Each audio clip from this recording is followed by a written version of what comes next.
Here are 8 players you need to trade for right now in fantasy football. To get it started, trade for Ceedee Lamb. His target share this year has been one of the best in the league. He had a bad week last week, so there's a chance you could buy low.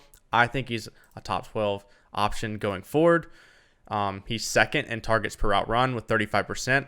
That's a really good number. It means he's getting separation, he's getting open. The problem is they just haven't had a lot of volume on their passing offense. And although he looked bad with Dak last week, I think that they're going to get it together. Worst case scenario, maybe he's like a low-end wide receiver 1, high-end wide receiver 2, but he has that top 5 upside with the metrics that we're seeing, the target share, targets per route run, all that kind of stuff. He's getting the ball a lot. He doesn't have a ton of competition on that offense, and just a good player to bet on right now because he has a lot of upside. So I'm trying to trade for Ceedee Lamb. All right, and my first trade for target is going to be Amari Cooper. So he's producing very well this year, especially if you look at the home games. All 4 home games, he's had 10 or more targets, 3 of those being 11 or more targets, and he's produced over 15 PPR fantasy points in all 4.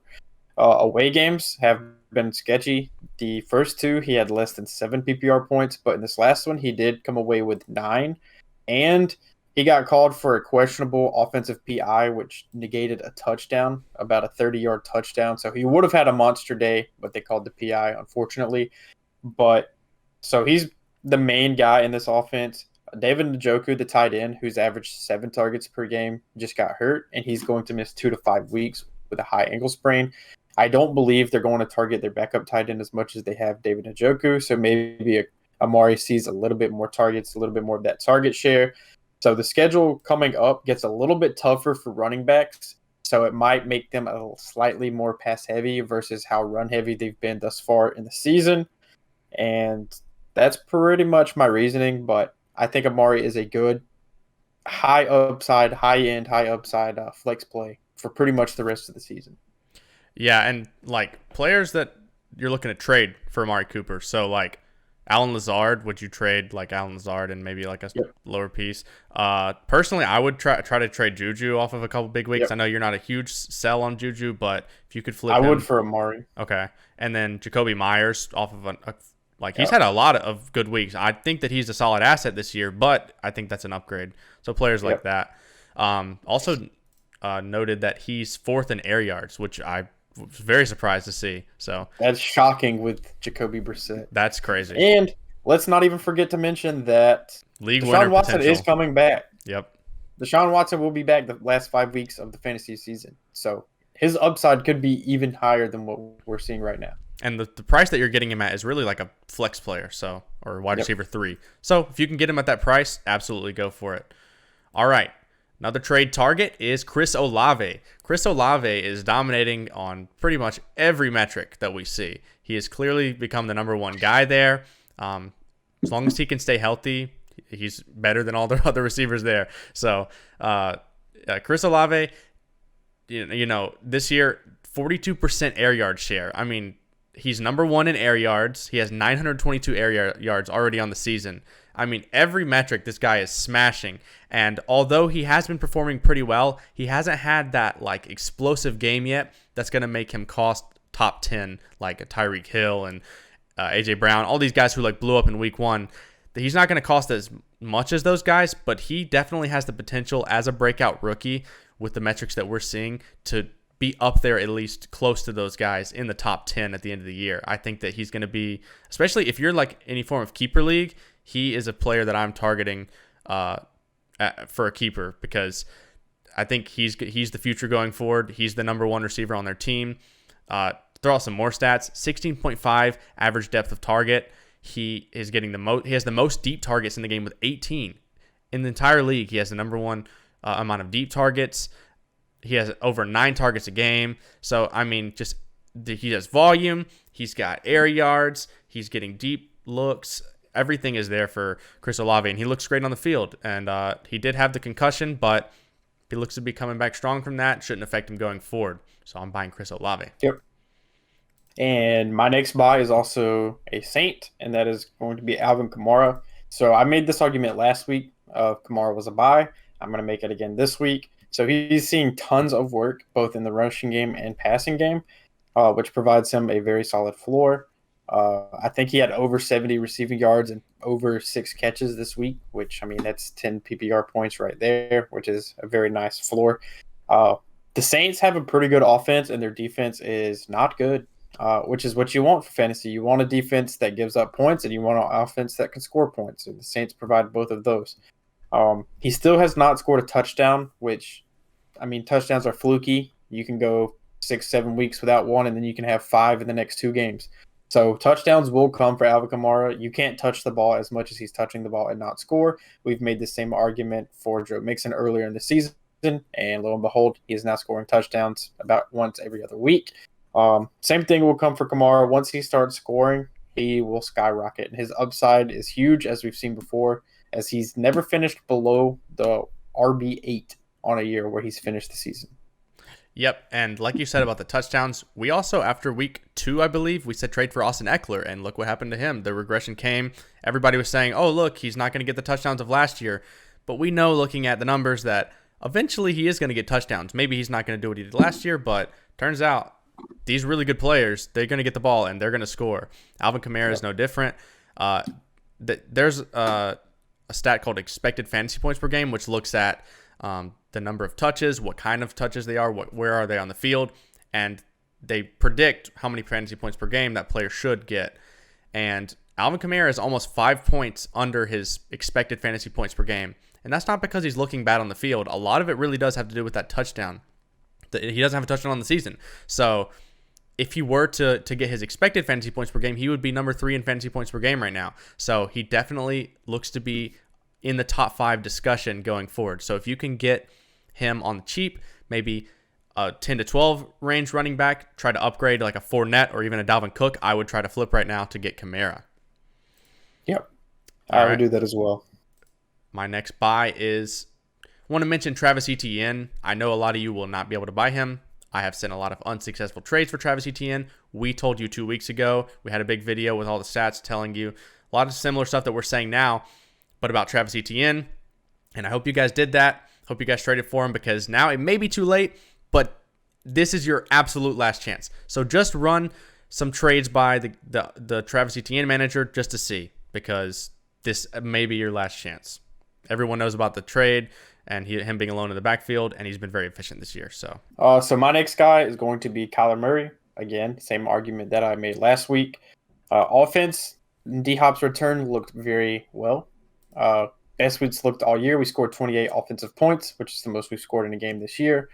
The Cardinals moved the ball very efficiently, very well on their drives, leading to much more scoring drives. Unfortunately, in that game, all the scoring went to running backs, so there was only 1 passing touchdown scored by the offense. I do think that will change, especially as D-Hop becomes more comfortable in the system again. I mean, I know he's a vet. He's used to that kind of stuff. But, I mean, regardless of what people say, it does take time to get used and build that chemistry back up immediately. So, in the red zone, I do think he'll be a bigger factor. I do think when Robbie Anderson, who the Cardinals traded for last week, learns the playbook, becomes more involved, he will provide a deep threat that the Cardinals have not had this year. Their longest play on offense this year is only 32 yards, which for an offense that last year predicated itself on explosive plays, 32 yards is not good at all. I do expect that to change. Cliff Kingsbury, the head coach, has come out this week and said they want to emphasize big plays. So they're trying to make a change in that direction. So Kyler is on pace for only 16 touchdowns on the year, which is asinine for how good Kyler Murray really is. He's quarterback 6 on the year. I know everyone's saying it's disappointing, and he hasn't been great, but he's QB 6. That's ADP. What more do you want? Obviously, you would like more points, but D-Hop returning, the offense looks better. Points should go up. Hollywood Brown is going to return at some point this year. The addition of Robbie Anderson, all signs are pointing up for this Arizona Cardinals offense, and buy them cheap while you can. Yeah, I do think he's been underperforming, but looks like the offense is somewhat getting it together, which we've been talking about could happen, and he's definitely been a disappointment. So whoever has Kyler Murray in your league, if they're not a fan of the Cardinals or anything, they might be very disappointed, chances are, right, with all the negative talk in the media and all this. So definitely a player that could easily be dealt. All right, my next buy is Kareem Hunt. Kareem Hunt is a player that's going to be very cheap. This is not one of these blockbuster trade options that we've been talking about. I mean, you could probably move some of your bench pieces, a couple of your bench pieces, to get Kareem Hunt on the cheap. I wouldn't spend up for him because he's more of a lottery ticket right now. Before the trade deadline, there's a chance that he goes to a better landing spot, and if he does, then I mean, you could hit the lottery because right now he's only getting about 40% of the snaps. He's obviously being outshined by Nick Chubb. He will have his games here and there, but really expect more of the same with a couple of explosive weeks in. So if you can convince the manager of Kareem Hunt that that's all he's going to do all year, you could get him extremely cheap and hope that he gets traded, and there's a lot of upside there. So if you can just move a couple of bench pieces and get a lot of upside out of that, take a couple of your low upside handcuff pieces for that, then I don't see the downside in it.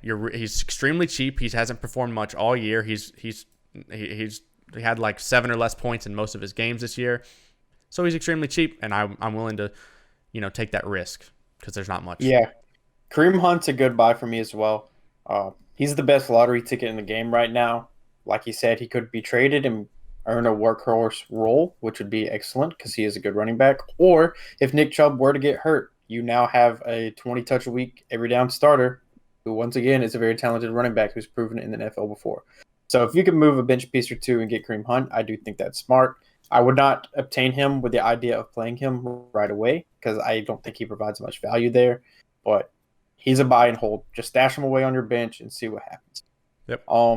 So my final buy is going to be Cordarrelle Patterson. He's currently on IR still. He's eligible to return in week 9. The Falcons are very, very run heavy to a fault.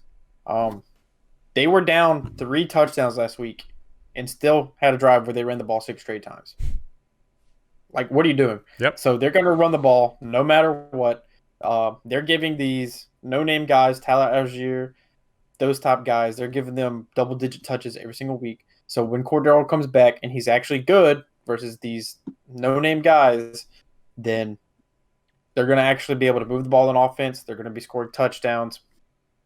If you look at their schedule is very, very good as far as the defenses they play. They have a super easy schedule down the stretch. So I think if you could buy Cordarrelle Patterson low right now while he's still on injured reserve, maybe the owner that has him is like 3-4 or 2-5, or maybe even 4-2, 4-3, somewhere around in there, and they just need they're tired of waiting on him to come back. Maybe they had some injuries and some bye weeks. If you could sneak him off somebody's IR spot or bench for, say, a lower tier bench player, honestly, I would send Gus Edwards for Cordarrelle Patterson right now, assuming you don't have to have a start this week. If you picked him up last week like we told you to, and you just stashed him and you don't need him, I would send him to the Cordarrelle Patterson owner or someone like that. Maybe an AJ Dillon if you could. Someone around that tier. Brian Robinson, even Darrell Henderson, depending on, again, if you need the start or not. Darrell Henderson his workload could be interrupted by a Kareem Hunt trade. One of these other running back trades, I know that they're in the market for a running back, so I think there's a lot more upside with Cordarrelle than Darrell Henderson. Yep. I agree. So if you could send one of those guys or one of those type valued guys to get Cordarrelle Patterson and just hold him and wait and see what happens, I think that would be a very good move, and that would be a league winning move down the stretch potentially. Yeah, and then an honorable mention that I just thought of when you were talking about Kyler is DeAndre Hopkins. Now, you may not be able to buy him if they had to wait 6 weeks and then he came out and had a pretty good performance, so he might not be that easy to buy.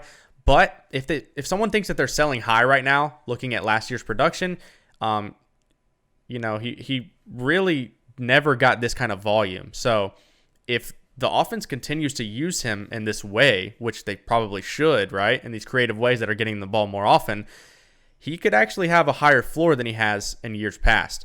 He had 14 targets his first week back, which accounts for. I mean, the last time he had 14 targets was in week 1 of 2020. So that was over 2 years ago. So if we're seeing that and he returns to the target share that he really had in like the year 2019 and 2020, then I think you could trick someone into thinking they're selling high, but really we might be here to expect a lot more of this going forward. Yeah. I'm a Cardinals fan. I'm very well in tuned with the Cardinals, what's said, what's done.